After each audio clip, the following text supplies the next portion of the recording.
You must have all heard about swine flu. No?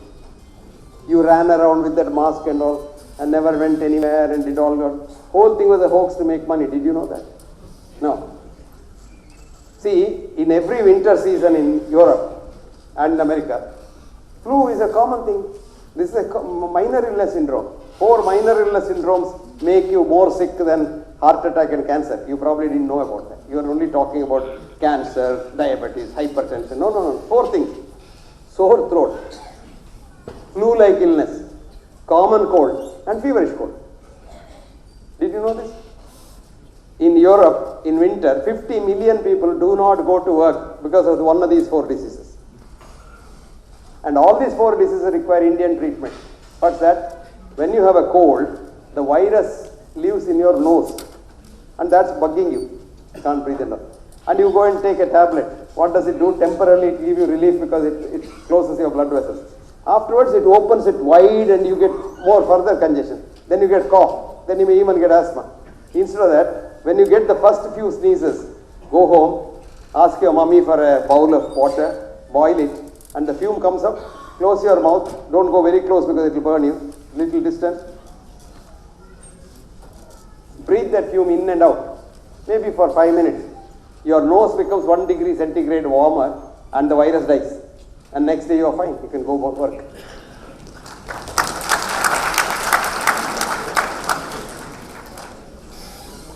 This treatment is free. That is why it is not popular. Did you get that?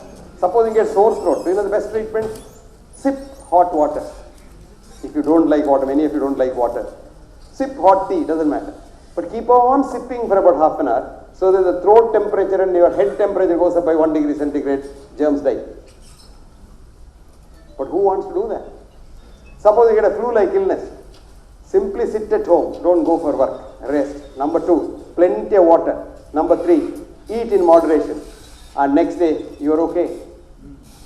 On the contrary, you take one of these lowering drugs, fever lowering drugs. They are the deadliest. The body wants the temperature to go up to kill the germ, you want to lower it. So this fellow will be off color for about a week or 2. This is called malaise. And then it will depress the immune system so that a secondary infection comes, you get permanent cough, hacking cough.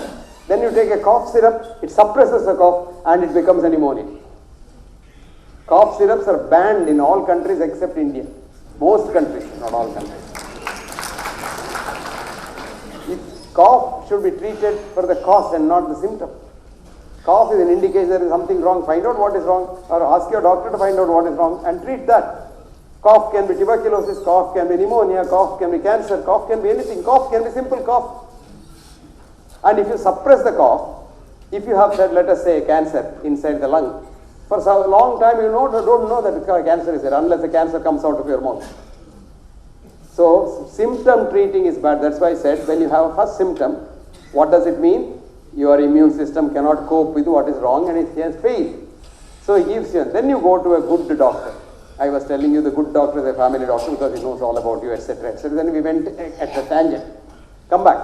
Now when this doctor has seen you and advised something, follow it faithfully and have faith in him. Faith in him.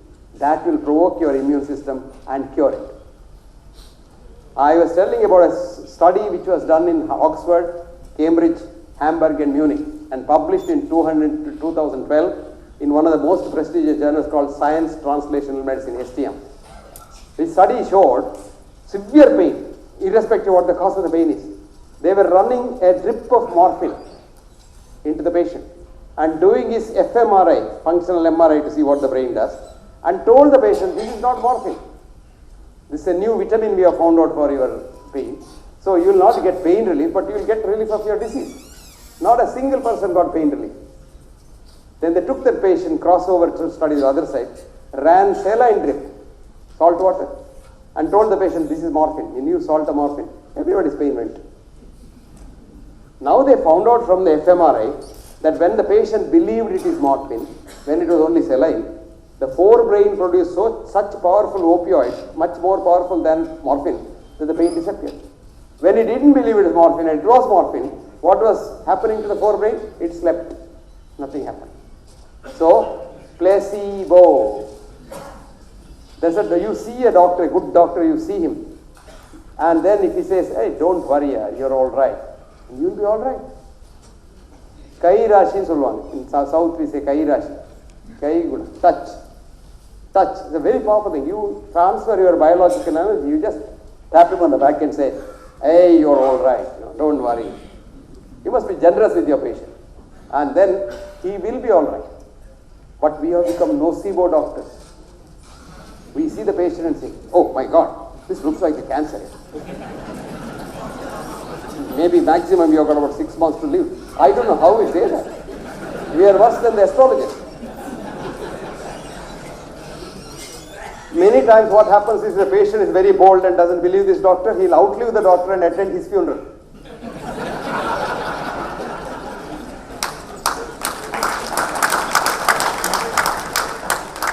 Scientifically, a quantum physicist who teaches physics in Strathclyde University in Glasgow, William Firth, has written a beautiful article in the British Medical Journal, Chaos, Doctors Predicting the Unpredictable Future of Patients.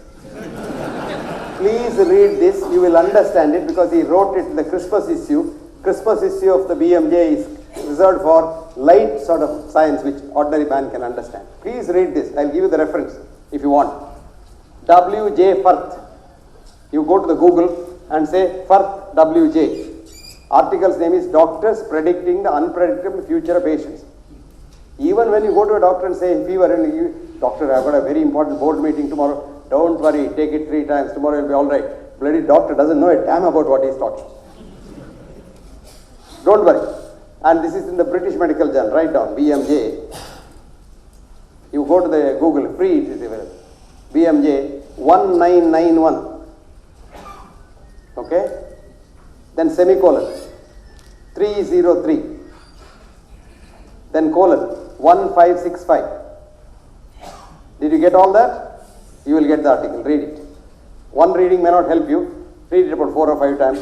You will get to know how foolish we doctors are in predicting your future, because quantum physics, there is no future. It is yet to be born. Future is not born.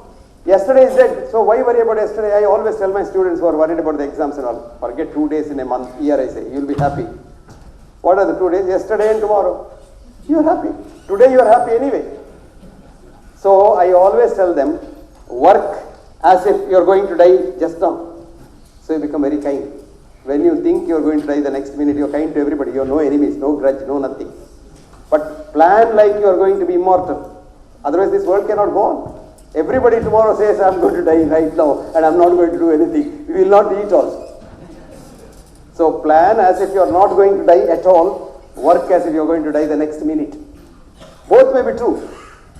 So this is how you are happy, and this is how our medicines work as long as the doctor is good. That's why in the olden days, doctors were supposed to be the wisest people in society.